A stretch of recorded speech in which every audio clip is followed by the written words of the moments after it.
Olá, eu sou o Pastor Alan. Essa é mais uma Quinta Teológica. É um momento em que nós podemos parar alguns movimentos em que estamos fazendo e estudar um pouquinho da Palavra de Deus. Durante esse período de recolhimento e de isolamento social, a nossa igreja, a Igreja Batista de Bom Retiro, que fica ali na Dr. Hugo Simas 1772, Avenida Hugo Simas, Desembargador Hugo Simas 1772, pertinho do Bosque Alemão, bem facinho de chegar. Mas por enquanto nós não estamos tendo cultos físicos, então nós estamos nos achegando, e eu peço licença para entrar na sua casa, nós estamos nos achegando dentro de toda essa programação que você consegue ver aí na tela, para que todo dia você receba um pouquinho da mensagem do Senhor, um pouquinho da palavra de Deus sobre a sua casa. E na quinta-feira, então, nós separamos um tempo para estudo, um tempo como se fosse a nossa EBD, aqui Escola Bíblica não dominical, mas diária, né? Então, num dia da semana, na quinta-feira, nós separamos uma porçãozinha para você poder estudando e conhecendo um pouquinho mais da Bíblia e dos costumes que se aplicam e se aplicavam aos textos bíblicos para poder entender determinados contextos de uma forma mais intensa e mais profunda. Bom, essa quinta-feira que nós estamos vendo hoje é a primeira quinta-feira após a Páscoa. Então, na última quinta-feira que eu falei da quinta-feira antes da Páscoa, eu falei sobre o Egito, falei sobre José e falei sobre a forma com a qual nós devemos encarar a ideia do Egito, né? Vimos que para José e para o povo de José, o Egito foi salvação. Vimos que para Jesus também foi salvação, lá naquela época em que Herodes manda matar os meninos, né, as crianças. Então a família de Jesus foge para o Egito. E essa fuga para o Egito é no Egito que então eles encontram um tempo de resguardo e de proteção. Hoje é a primeira quinta, então, após a Páscoa. E aí eu queria refletir ainda sobre a Páscoa com vocês. Esse que é, sem dúvida, o maior evento do calendário cristão. Se nós formos pensar no Natal, ele é importante, o Natal é extremamente importante, mas é na Páscoa o maior feito de toda a Bíblia. É na Páscoa a maior ação de toda a Bíblia, que é a morte de Jesus na morte de cruz. Então é evidentemente que era necessário que ele nascesse, por isso o Natal é tão importante. Mas se Jesus tivesse nascido e não tivesse morrido na cruz, de nada teria adiantado seu nascimento. Então a grande obra salvífica de Jesus não está no seu nascimento, mas está na sua morte, a morte de cruz, como sacrifício vivo diante do Pai. Mas a história não acaba na sexta-feira. Na sexta-feira, por volta das 3 da tarde, né, ou como dizem as versões mais antigas, ou como está registrado nas escrituras, na hora nona, que era em torno das 3 da tarde, Jesus, então, morre e aí vai ressuscitar somente no domingo. Então nós temos ali um rápido manejo do corpo de Jesus para que ele seja sepultado. Jesus é sepultado num lugar muito interessante, já vou falar sobre isso. E aí ele ressuscita somente no domingo. E a grande pergunta de hoje é essa daqui. Por que era necessário que Jesus morresse na sexta-feira e ressuscitasse somente no domingo? Por que esse lapso temporal? Então nós vamos ver que as escrituras vão nos responder. A tradição judaica vai nos dar uma resposta do porquê era necessário esse tempo entre a sexta-feira e o domingo. Né? Por que Jesus não morre e ressuscita na mesma hora, ali ainda diante de todos, inclusive dos seus acusadores, né? Tirando assim qualquer dúvida de que ele realmente ressuscitou? Bom, existe um porquê. Vamos ver? Antes de começar, eu queria então orar e depois fazer uma pergunta bastante difícil para você. Vamos orar? Senhor, quero pedir humildemente que o Senhor esteja presente sobre a nossa vida nesse momento. que o nosso entendimento, que o nosso coração esteja voltado a te ouvir, a compreender ainda mais a sua palavra e as preciosas lições que o Senhor reservou para nós. Que o estudo de hoje seja realmente um reforço da nossa fé, seja esclarecedor a tal ponto de tirar do nosso coração qualquer dúvida que possa existir de quem o Senhor é. Que a sua identidade, a sua personalidade, a presença de Cristo, Cristo Salvador, seja realmente verdade sobre o nosso coração. Coloca sobre a nossa mente, sobre a nossa vida o teu cuidado, coloca no nosso coração a paixão pela tua palavra, de tal modo que nós desejemos a cada dia mais te conhecer, e prosseguir em te conhecer, conhecer a sua palavra e em cada instante nós estejamos desejosos por apurar o nosso conhecimento bíblico, apurar o nosso conhecimento das Escrituras, para que a sua palavra esteja guardada no nosso coração e assim, mesmo que sem querer, nós não pequemos contra ti. Que nós possamos estar apaixonados pela palavra, conhecer-te mais, para te amar ainda mais. É o que eu peço e desde já agradeço, em nome de Jesus. Amém. A pergunta difícil que eu tenho para fazer a vocês é: você sabe o que é um alfarje? Ou eu vou dar um outro sinônimo, vou facilitar a sua vida. Você sabe o que é uma gadanha? Sabe o que é uma gadanha? Pois é, eu já vou responder. Olha só, vai acompanhando comigo, daqui a pouco eu respondo. Cada cultura e cada religião tem um processo costumeiro do que fazer quando uma pessoa falece. Como tratar o corpo, como zelar desse corpo. E tem alguns cuidados que são muito interessantes. Por exemplo, os muçulmanos, eles têm por costume de sepultar o corpo o mais rápido possível. Então, a partir do momento que a pessoa faleceu, começa como se fosse uma corrida. Eles tentam achar um meio, né, e já vão realizando os procedimentos costumeiros, tal, para que a pessoa seja sepultada no menor tempo possível.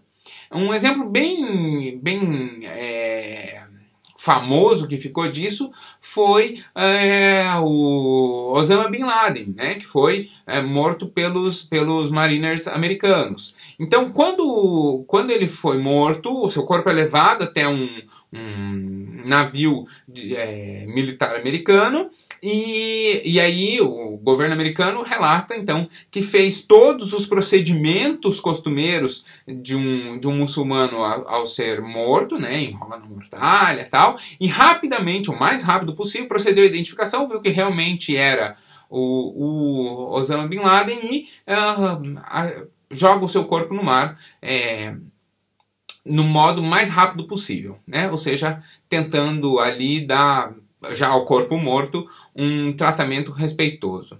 Mas tem religiões que fazem diferente. Por exemplo, os tibetanos do alto do Tibete, do alto do Himalaia, eles entendem que o corpo físico faz parte de todo um contexto físico e, portanto, deve voltar à natureza. E uma forma de voltar à natureza é ser comido por animais. Então é muito comum em algumas vilas do Tibete, quando a pessoa falece, ela ser fatiada e o corpo ser deixado para os animais, espalhado na floresta, para os animais selvagens comerem. Há tribos no interior do Brasil, há tribos que entendem que a família, para não sentir a dor da perda da pessoa, a família tem a prática de comer o corpo tribos antropofágicas, né, tribos canibais ainda. Então, a família tem o costume de comer a carne da pessoa falecida. E isso talvez pode até parecer selvagem, mas para eles é um ato de amor, é um jeito de manter a pessoa para consigo, né? Existe uma outra muito interessante, que é uma religião bastante antiga, mas bem restrita no interior do Irã e naquela região ali do Oriente Médio, que são os zoroastros. Eles entendem que a terra é sagrada, que a água é sagrada e que o fogo é sagrado. Então, a pessoa não, e o corpo morto seria algo impuro. Então, a pessoa não poderia ser sepultada na terra, porque ela iria tornar impura a terra. A pessoa não poderia ser jogada na água, no mar, né, ou numa lagoa, num rio, porque a água se tornaria impura. E a pessoa também não poderia ser cremada, porque o fogo se tornaria impuro. E aí o que eles fazem? Então, eles não fazem nada, né? Eles constroem como se fosse uma cama baixinha, assim, mais do que 5, 6 centímetros do chão, fazem uma cama de madeira, né, apenas as tábuas, com uns toquinhos assim para não ficar em contato direto com o solo, e deixam o corpo ali. E o corpo ali se desfaz naturalmente, e às vezes, até por ser uma região desértica, às vezes o corpo leva ali alguns anos para se decompor, e fica ali e vai se decompondo com o tempo. É curioso isso, né? Cada lugar religioso tem, cada cultura religiosa tem a sua forma de tratamento do corpo, né, da pessoa que faleceu. Nós temos o costume de fazer, inclusive, o velório, né? E aí eu já vou falar sobre os nossos costumes e responder o que é uma gadanha. Nós temos a imagem, quando nós pensamos na morte, no falecimento de alguém, nós temos uma imagem que é a imagem que se popularizou, que é a morte. Aí eu vou usar a imagem aqui do Maurício de Souza, com um instrumento agrícola. Aquele instrumento agrícola não é uma foice.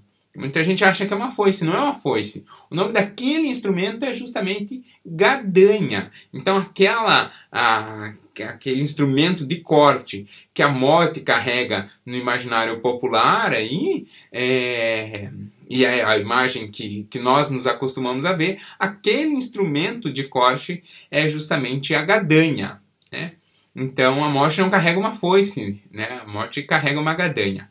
Mas o judeu, ele entende diferente. Ele entende que a morte, ela vem através de um anjo, o anjo da morte, né? Também, muitas vezes, chamado de anjo do Senhor. Quando você vai olhar lá o texto de Êxodo, fala, né, que o anjo do Senhor, ou o Espírito do Senhor, passou. Então, e a morte, ela ceifa a vida, dentro da cultura judaica, através de uma espada. Então, é como se fosse assim, o anjo da morte vem, e do alto, ele insere uma espada aqui assim, no meio da moleira, né? Ele insere uma espada sobre a pessoa, a espada entra pelo seu entendimento, portanto a pessoa quando morre deixa de entender as coisas e desce até o coração. Quando a espada toca o coração, a espada volta para cima e ela fica parada. Eu vou erguer um pouquinho a câmera, ela fica parada aqui em cima da pessoa, e o sangue ficaria escorrendo da ponta da faca. Deixa eu pegar o meu abridor de cartas aqui. Então esse é um abridor de cartas, seria como uma espada que entra sobre o entendimento da pessoa, e a espada ficaria parada aqui em cima, e o sangue escorrendo e pingando. E por quanto tempo esse sangue ficaria pingando? Por 3 dias. A tradição deles é que apenas ao 3º dia, né, então os 2 primeiros dias, ainda o sangue pingaria. E aí no 3º dia ele já não pingaria mais. Portanto, a pessoa só estaria efetivamente morta no 3º dia. Até o 3º dia, qualquer renascimento da pessoa seria, na verdade, a tradição, né, o costume seria que a pessoa não tivesse morrido. Poderia ter acontecido, hoje nós chamamos de narcolepsia, né, a pessoa teria um desfalecimento, teria um coma, não sei exatamente, mas a pessoa não estaria efetivamente morta. A pessoa só estaria morta ao 3º dia. Né? Então esse costume, ele é um costume bem difundido no meio judaico. Todos os judeus tinham isso como premissa, tinham isso como entendimento. Então, justamente por ressuscitar ao 3º dia, que Jesus realmente teria, aos olhos da comunidade, da tradição judaica do seu tempo, Jesus realmente teria falecido. É lógico que hoje a nossa tecnologia, os nossos meios médicos, a medicina, já avançou bastante de tal modo em que nós conseguimos precisar um minuto, o segundo em que efetivamente o corpo padece. Né? Muito embora, olha que interessante, oficialmente a pessoa morre não na hora em que os seus órgãos param, mas na hora em que o médico atesta isso. Claro que o médico pode atestar que a pessoa morreu em determinada hora, né? Mas o falecimento da pessoa hoje, oficialmente no Brasil, é na hora em que o médico testador, né? O médico vai atestar isso. Por isso que se chama atestado de óbito. Né? E daí, com o atestado de óbito, a gente vai até o cartório de registro civil, onde a pessoa tem o registro, e aí tira a certidão de óbito a partir do atestado de óbito. Então, o médico atesta que a pessoa faleceu. Isso é curioso, porque, por exemplo, acontece das pessoas que falecem em casa, né? Ou a pessoa falece... às vezes mora sozinha e falece em casa e o corpo é descoberto 2, 3 dias depois. Como que você vai saber qual é a hora em que a pessoa morreu? Bom, é fácil. Nesse caso, a hora que o corpo foi descoberto, o médico atesta que em determinada hora ele fez ali os exames, verificou os sinais vitais e não encontrou os sinais vitais. Portanto, a hora da morte, né, é aquela, ainda que a pessoa tenha falecido numa hora e às vezes até num dia diferente.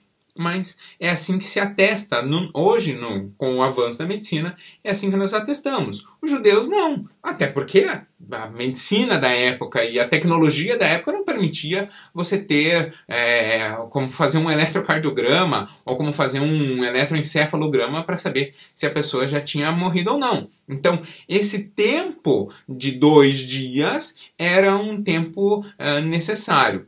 É por isso, inclusive, que nós temos até hoje a prática do velório. Nós temos o guardamento do corpo durante um tempo, e isso varia, né? No Brasil, nós geralmente fazemos o guardamento do corpo de um dia para o outro, em torno de 24 horas. Às vezes, quando a pessoa falece logo de manhã, ao fim do dia já é feito o seu sepultamento ou... encerra-se o tempo de guardamento do corpo, mas existem outras culturas que não. Estados Unidos às vezes levam 2, 3, 5 dias de velório. Para isso, inclusive, é feito todo um tratamento do corpo, né, que se chama tanatopraxia, todo um tratamento dos líquidos corporais para que o corpo seja cuidado durante esse tempo. Então veja que essa questão do corpo é extremamente importante e um valor social. Né? O corpo, mesmo desfalecido, mesmo já não tendo mais vida, ele é digno de respeito em função da memória da pessoa, em função daquilo que a pessoa representou. Né? Nós guardamos o corpo da pessoa justamente por isso. E o corpo de Jesus também é guardado assim. Né? Jesus é levado rapidamente para o sepultamento, ele morre então na hora nona, por volta das 3 da tarde, e pede-se autorização para que rapidamente seja feito o sepultamento de Jesus, porque já estava começando o Shabat. O que é o Shabat? É o período de descanso do judeu, é o sábado do judeu que começa na noite de sexta-feira. Então, da noite de sexta até o pôr do sol do sábado, como se fosse uma linha assim, da noite de sexta até o pôr do sol de sábado, ao pôr do sol de sábado, é o período do Shabat. Quando o sol começa a cair, quando o sol começa a se pôr, o judeu ele já não realiza mais nenhuma atividade justamente para guardar o Shabat. Né? E aí Jesus, então, o seu corpo é retirado e rapidamente é levado ao sepultamento num túmulo de um homem rico. E isso não é à toa. o túmulo de José de Arimateia, que é cedido para Jesus, era um túmulo de um homem rico. E o judeu ele tem o costume de ser sepultado não em caixões e nem em túmulos muito ornamentados. Normalmente eles são sepultados em túmulos extremamente simples, e normalmente não usam caixão. Eles usam uma mortalha, que é só uma banda, como se fosse uma tira de pano, que enrola o corpo. E quanto mais simples for o tratamento do corpo, quanto mais simples for essa mortalha, essa bandagem, melhor. Porque é a ideia de desprendimento mesmo do material, desprendimento das coisas. Então, ser sepultado em um rico e bastante ornamentado túmulo, que era o caso do túmulo de José de Arimateia, né, ou em algum lugar bastante complexo, assim, né, escavado na pedra. Isso não é qualquer um que conseguia naquela época. Então, ser sepultado em um lugar assim é o sepultamento mais indigno que poderia acontecer. Típico de um homem que morreu por uma morte indigna, né? Porque a morte de cruz era uma das formas mais indignas de se morrer. Então, Jesus leva sobre si as formas mais indignas possíveis de ser sepultado. E aí, no domingo, quando as mulheres vão visitar o corpo de Jesus e aí levar os bálsamos, né, para cuidado do corpo, já não encontram mais o corpo de Jesus, porque ele havia ressuscitado. E aí tem toda aquela cena do anjo aparecer, perguntar por que vocês procuram entre os mortos aquele que está vivo, tal. Mas olha que interessante. Então a gente consegue ver nessa questão todo esse cuidado de Jesus ressuscitar ao terceiro dia. Isso está onde? Isso está nos 4 evangelhos, né? Nos 3 evangelhos sinóticos e em João está essa passagem. Olha o que diz Mateus 16, 21.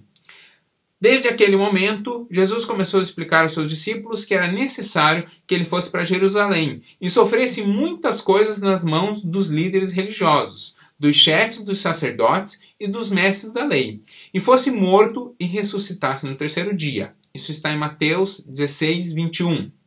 Olha o que diz Marcos. Marcos, capítulo 10, versículos 33 e 34, vai dizer assim: Estamos subindo para Jerusalém, e o Filho do Homem, Jesus, será entregue aos chefes dos sacerdotes e aos mestres da lei. Eles o condenarão à morte e o entregarão aos gentios, que zombarão dele e o açoitarão e o matarão. 3 dias depois, ele ressuscitará. Marcos 10, capítulo 10, versículos 33 e 34. Em Lucas também tem essa passagem. Lucas, capítulo 18, versículos 32 e 33, vai dizer assim: Ele será entregue aos não-judeus, nesse caso os romanos, né? Ele será entregue aos não-judeus, e eles zombarão dele. Lembra lá da coroa de espinhos? Eles zombarão dele, irão insultá-lo, cuspir nele e bater nele, e depois o matarão. Mas no terceiro dia ele ressuscitará. Lucas 18, versículos 33 e 34. E aí, esses são os 3 sinóticos. E aí no Evangelho de João, diz assim: Jesus lhe respondeu: Destruam esse templo, e eu o levantarei em 3 dias. João 2, 19. Aqui uma das passagens de Jesus profetizando a sua volta no terceiro dia, né? Então Jesus volta ao terceiro dia. Mas os 4 evangelhos, eles foram escritos e eles narram o que aconteceu com Jesus. Havia, então, alguma previsão de que isso aconteceria? Havia uma previsão, uma determinação de Deus que isso aconteceria? Bom, além de cumprir a tradição e o costume judaico, que eu já expliquei aqui, dessa ideia do anjo com a espada, né, dos 2 dias para a efetiva morte, então ressuscitar ao terceiro dia era a efetiva ressurreição, nós vemos também em Oséias, capítulo 6, versículos 1 a 3, uma profecia justamente nesse sentido. Olha o que diz Oséias, capítulo 6, versículos 1, 2 e 3. É um poema que diz assim: venham, voltemos para o Senhor. Ele nos despedaçou, mas nos trará cura. Ele nos feriu, mas sarará nossas feridas. Versículo 2. Depois de 2 dias, ou seja, passados 2 dias, portanto é o terceiro, depois de 2 dias, ele nos dará vida novamente. Ao terceiro dia, ele nos restaurará, para que vivamos em sua presença. Conheçamos o Senhor, esforcemo-nos por conhecê-lo. Tão certo como nasce o sol, ele aparecerá. Virá para nós como as chuvas de inverno, como as chuvas de primavera que regam a terra. E tem mais uma, o profeta Samuel, o choro de sua mãe, Ana, 1 Samuel, capítulo 2, versículo 6, diz assim: o Senhor mata e preserva a vida. Ele nos faz descer à sepultura e dela resgata.